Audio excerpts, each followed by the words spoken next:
Hi folks, welcome to the Shedcast. Apologies that I didn't get one done on Friday. I was just really busy and didn't get a chance. So we're back and it's Monday today, which is unusual for a Shedcast. I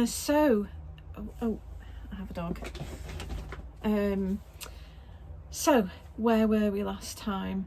Well, I think I was banging on about running quite a lot, wasn't I? Because I was due to do an ultramarathon, a very hilly ultramarathon. So long story short, I did it.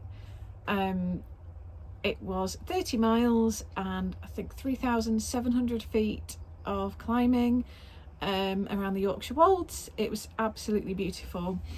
The weather was quite mild. It was cloudy, it was mostly dry, which is perfect. It was fairly warm but not absolutely roasting, which is great. There were a couple of little spritzes of rain, which was refreshing. And when the sun came out it was quite warm, but I had sun cream on anyway, so that was fine. Unfortunately I had a bad back day. It was very stiff when I got up in the morning and the sciatica was really bad. So I thought, well, you know, I'll get going and it'll probably ease off because it usually does when I run. But all the hills really were in the first 9 miles. So most of the first 9 miles was a lot of hiking, which I must admit did not help. So my back never eased off. It didn't get any better, apart from a couple of times when I managed to get into a good running flow. But other than that, it was an absolute pain all day. The sciatica felt like I was being stabbed in the butt cheek with every single step, which was truly delightful. But basically early on, I decided, well, if it stays like this, I can tolerate it, and if it gets significantly worse, then I'll I can think about stopping. But it didn't get worse; it just stayed as it was. So I tolerated it. So it was hard. It was really hard. As I got more and more tired, it got harder to tolerate. But I'd spoken to my physio. I knew that I wasn't doing it any actual damage. So I knew that as long as I could ignore the pain, I could continue. The only thing I will say is that because I wasn't able to walk or run properly because my back felt like it was kind of like seized up, it put a lot more pressure through my legs, particularly on one side. So I've got a mild strain in the front of like my left hip or thigh and in my left calf as well from that, which I sort of vaguely felt the thigh taking a lot of strain on the day, but didn't register other than that, and it didn't feel too bad. It's only now, just over a week later, that I can feel that, so I shall let that recover. For the moment, I'm doing lots of Pilates. My back's already improving. I mean, the next day my back was like as if nothing had happened. It was fine. I just had a bit of sciatica. Sod to law, isn't it? So yeah, but anyway, other than that, the route was absolutely stunning. I fell in step with another runner who was just going at the exact same pace as me, and we sort of instantly hit it off. And we ended up sticking together all day. And we both sort of said to each other, look, you know, if you want to go ahead or anything like that, or if you get sick of me, you know, just say, you know, we agreed that we would leave each other if we wanted or needed to, but it just didn't happen. We were very happy just sticking together, and we got on like a house on fire, and we knew a few of the same people. We even had both downloaded the same episode of the same podcast to listen to in the last 5 miles if we were on our own, which of course neither of us needed. So yeah, it was a full day out. It took me just over 11 hours in total. We were still running up to about mile 20, let me think, 24, I think. We were still running, and we hit the checkpoint at mile 24. We ran a bit away from the checkpoint, and then there were like 2 more hills to go, because I'd recce'd the route, so I already knew what was coming, and you know where the last hill was and all that kind of thing. There were 2 hills to go, 2 climbs, and by the time we hit the first of those 2, that was the end of us trying to run, really, because we both agreed, well, we both said kind of independently that we wanted to finish strong, which you've got to make that decision really like well before the finish, before the race, really. You know, and it might change partway through, but you really have to decide whether you're going to want to finish strong, or if you're going to leave it all out there and absolutely destroy yourself. And I had actually been planning to leave it all out there when last year when I first booked this race, but as the race got closer and closer, and like I was having trouble with my back, and I just got more and more zen about it, and ended up deciding that I just wanted to finish strong. So I said to this other person, like, I'm quite happy. We were walking at a really, really good pace.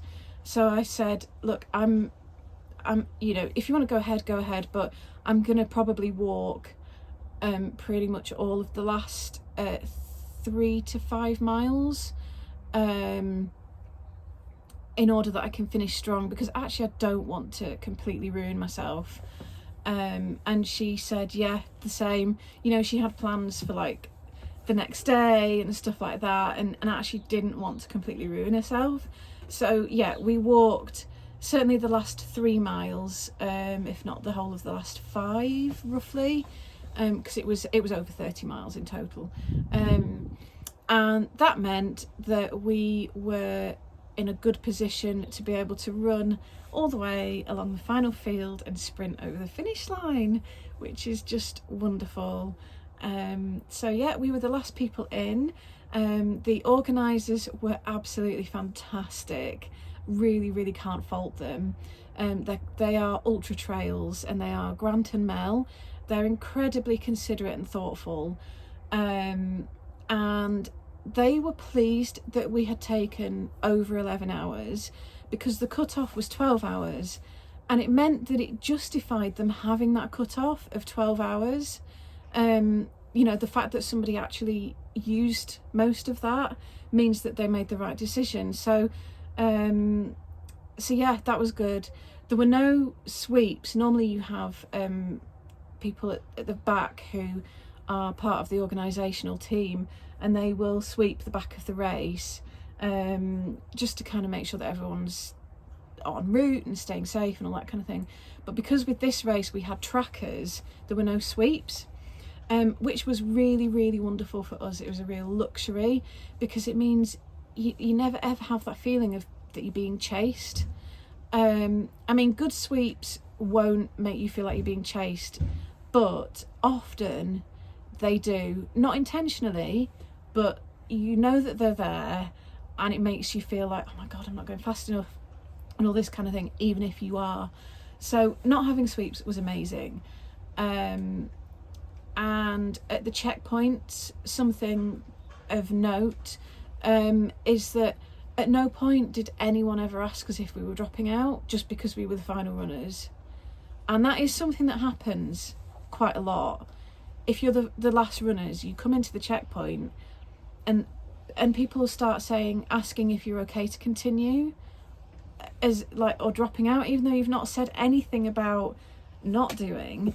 They can really make assumptions, and this didn't happen at all. At no point did anyone ever question whether we were carrying on just because we were slow. So that was amazing. We weren't actually the final runners up until checkpoint 2 at 18 miles. And it had been quite nice, because we could see, because of the way the valleys are shaped, they're like V-shaped valleys. As we'd be coming down here, and we'd be able to see other runners ahead of us or we'd be going up here and we could see other runners behind us. So that was really cool.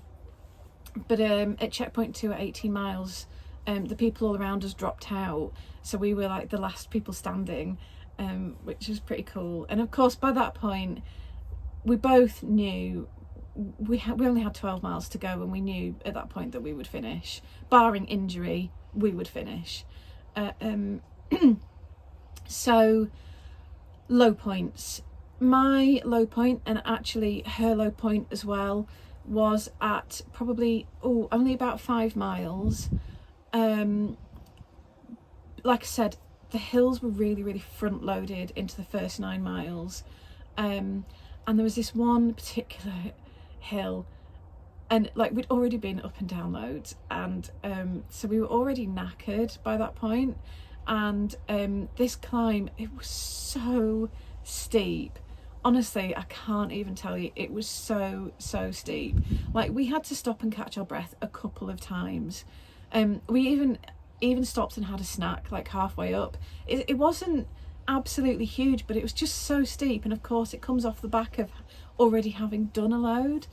And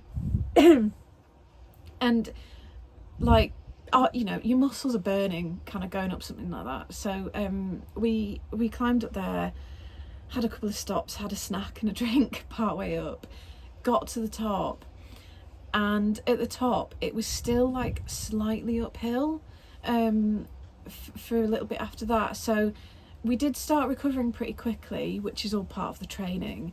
But honestly, partway up that hill, we're both saying to each other, just like, we've got another 25 miles to go.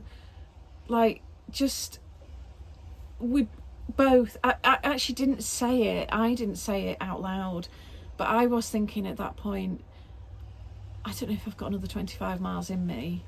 I really don't. And she later on said that she'd had the same thought at the same time. But when I have those thoughts and those low points, best thing to do is have a snack, because chances are, generally, if you're starting to feel tired and having negative thoughts, chances are if you have a snack, get some more calories in, it will help. So the first thing I did, like I said, was have a snack partway up, had a drink, caught my breath, and then the next thing is you think to yourself, well, I'm gonna keep going, because like I'm out here in the middle of sort of nowhere on a hill, so I pretty much have to carry on at least to the next checkpoint. So you think, well, okay, just one foot in front of the other, take it really steady, as slow as you need to go, don't kill ourselves, we'll just keep going, one foot in front of the other, stop when we need to, and keep going. And we were knackered by the time we got to that first checkpoint, which was at 9 miles. We were absolutely knackered. So we had 5 minutes of just changing our water, having something to eat, all that kind of thing. And then, this is the benefit of having recce'd, I knew that the next 9 miles would get gradually easier. So again, you're like, well, I might as well carry on now, because I've had a little rest, I'm feeling a lot better actually, and I might as well just carry on. And you do that, you just keep breaking it down into chunks. You don't think about the whole thing, you just think, right, okay, so 9 miles to the next checkpoint, I'll just get to the next checkpoint. And you get to the next checkpoint and you take a break, and before you know it, you're just feeling so much better already, and so you carry on, and so it goes on, just all the way to the end, really. A really big tip, which I heard and would absolutely agree with, is to never ever pull out at a checkpoint, which most people do, but yeah, just never pull out at a checkpoint. Always leave the checkpoint and see how you get on, because chances are you will turn it around, you will rally, excuse me. So yeah, so that was the low point. High points were, well, lots of little high points, I would say, not one specific big thing, although actually finishing it and sprinting, well, by my standards, sprinting over the finish line is a huge high point, it has to be said. But yeah, lots of little things. One of the checkpoint had dogs, that was nice. Everybody was lovely, and the t-shirt that I got, it's a women's fit and it actually fits me. In fact, it's baggy on me, which is a first. When I did my first ever ultra last year, I chose the biggest women's size they had, which was a large, and when I got to the finish line, having done like 36 miles and way more elevation than I did last weekend, they gave me my t-shirt and I took one look at it and was like, that is not going to fit me. And they're like, oh, it's okay, you can have a men's, we've got men's, and handed me a men's XL, I think it is, or 2XL or whatever. And I was like, do you know, I don't want a men's t-shirt. Oh, it's unisex. No, I don't. It's not, it's men's. Unisex is men's. And like, I've paid for this t-shirt. I've slogged my guts out on this race. I'm quite looking forward to wearing a t-shirt with it on, to remind myself that I can do hard things. And I can't have the t-shirt that I've paid for because it's not going to fit me and you don't do my size. So tainted by that experience, this year, what an absolute revelation to be able to wear a t-shirt that actually fits me. It's an actual women's size and fit, and it's even a bit baggy on me, and it looks great. It doesn't have the year on, which I always think is good, because it means it, you know, it's timeless, and it's a nice kind of classy looking t-shirt. So yeah, and that was done off the back of feedback, so huge kudos to the organisers for that, because I actually, in all honesty, I probably could have got the women's large, but I was looking at the chest sizes for them, which again most race organisers don't provide. You just have to guess, like, well, I guess I'm maybe a large or an XL, I don't know, what size is that? But this one, they had the actual sizes on the website, so I was able to choose based on that, and as it happens they are a bit oversized, so I actually probably didn't need to ask for my bigger size. But like I say, it's the only race t-shirt I've ever had that's actually baggy, so that is fantastic. And the fact that the organisers were willing to listen to that and even tried to do something about it, and did do something about it and followed through, that is awesome. So yeah, that's my second ultra done. So that was last weekend. A lot of headspace taken up with it. I did manage to do some work as well. So I was back at work on Monday. So on Sunday I did have quite a lazy day. We had D&D, but we hosted in order that if I needed to, I could go and take a nap, and I did. So it was very lovely of everyone to come here. And then yeah, Monday back to work. Because I work on my feet, I think that really helps with recovery, because it's kept me kind of gently moving, and it keeps the kind of like the blood flow getting to the muscles, which aids recovery. So I actually think it's well worth being back at work on Monday for me. And I have been dying up a storm. I actually don't have most of it here, because with the weather we've had, it's all had to dry on the heated area, which means it's in the house upstairs because I haven't brought it down yet. I do have a couple of bits that I can show you. So I have been working on Carlisle fingering, which is here. So this is a singles superwash extra fine merino. It's super soft and cuddly, honestly I can't tell you. but it is strong as well. It's good for garments. Don't be afraid to use it for garments. I think there's often a misconception that you can't use singles yarns in garments because they're not strong enough. But if the quality of the fibre and the spinning is good, you'll be fine with it for garments. So, and I can tell you that because I have done it myself, and it wears really well. And then this is just another colour. I've only got these two here. This one is Carnations, which is a lovely speckled colourway with some gentle washes to it. So yeah, and the other one was Rosebud, which again, it's got this one. The speckles in this one are more gentle and subtle. So yeah, so I've been dyeing that all week, and also so I'm about to start dyeing Lowther Lace, which is our fluffy 2-ply baby alpaca and silk, and we're going to do an update of the two at the same time. That to come after our next update, which is Rosedale 4-ply, which I've already shown you and talked about. This is all twisted up now. Here you go. This is some of it, not all of it.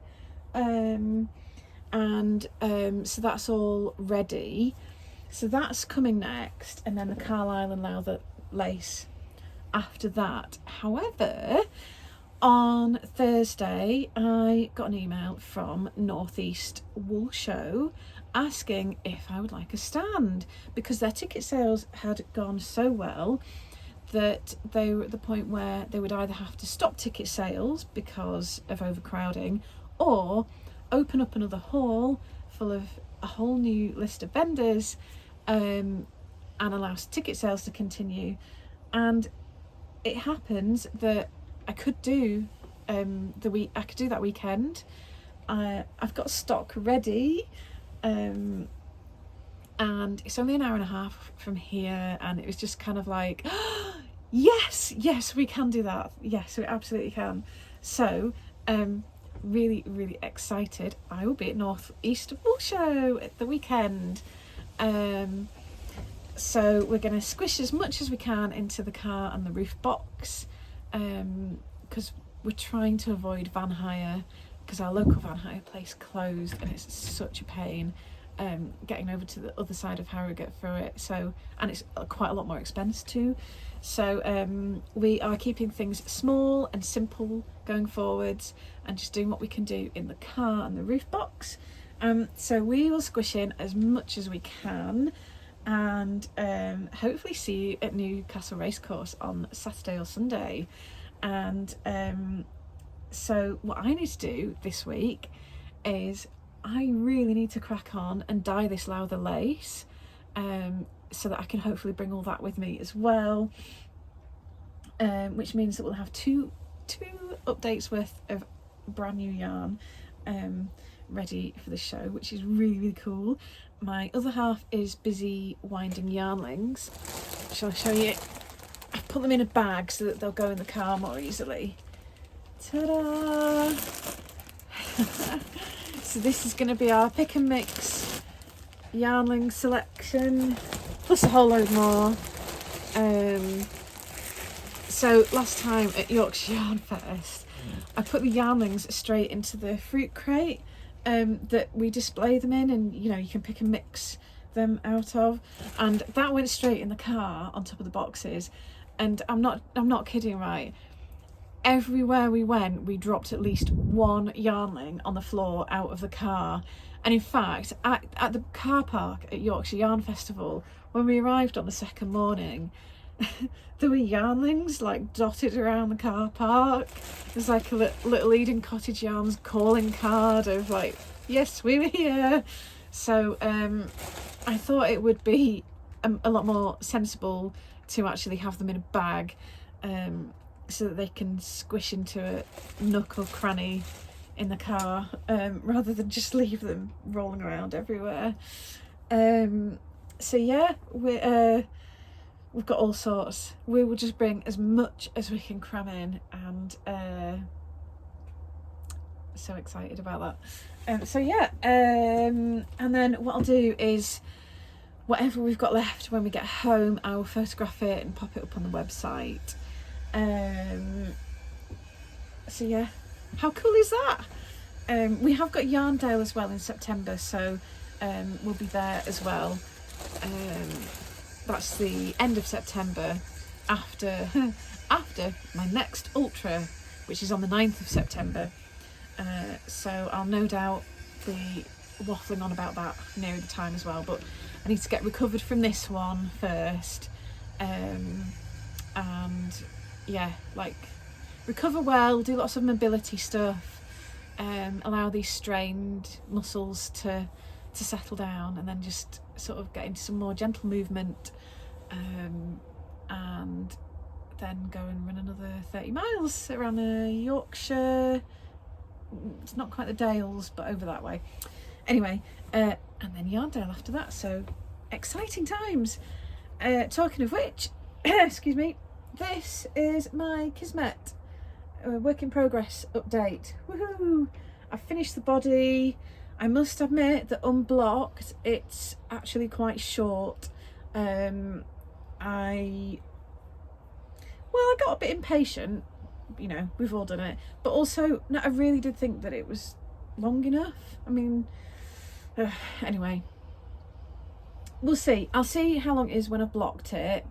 So I want to take this to the Northeast Woolfest with me. So what did I call it? Northeast Woolfest yarn show? Northeast. I've forgotten the name of it, the actual official name. Anyway, sorry about that. I want to take this with me at the weekend, let's just say that.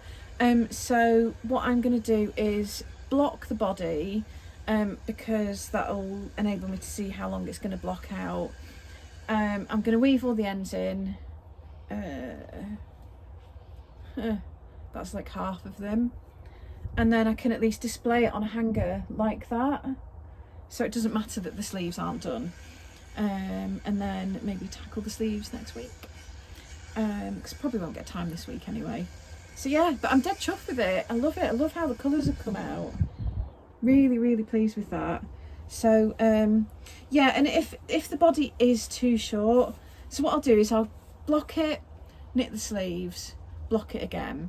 And then if the body is still too short at that point, then I will consider whether I can bear to undo all of that twisted ribbing, one by one ribbing, to extend the length of the body.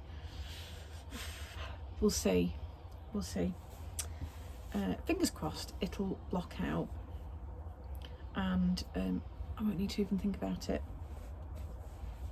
So yeah, that's my Kismet. Isn't it gorgeous? The yarn, by the way, if you have missed me talking about this, is Oakworth 4-ply, which is pure superwash Polwarth wool. Polwarth is from New Zealand, and Polwarth as a breed originated as a cross between merino and I think it was like Border Leicester or Lincoln or something like that. It was like quite a long wool breed, cross with merino. So what you get is, how to describe it, it's smooth, it's not the softest, but it's also not like woolly in the way that Blueface Leicester is. So although it's not as soft as merino, but because it's smooth, it's still kind of like next to skin soft even before you've washed it.